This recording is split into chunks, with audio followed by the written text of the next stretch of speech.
φάση όπου ο Περόν εξεφέρει για τα μαρκαρίσματα σε μια από τις πολλές προσπάθειες του Τζαμπούρη από τα δεξιά. Ο Αστέρας προηγείται.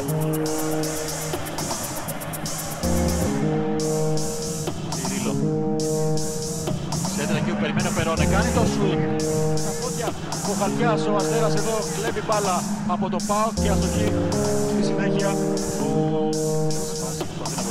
Εδώ κάνει λάθος και ο Περόν προσπαθεί να ευνηδιάσει τον Χαλκιά, στέλνοντας προς την αιστεία σε μια απίθανη φάση να προσπαθεί για το δεύτερο γκολ και τον Χαλκιά να αντιδρά.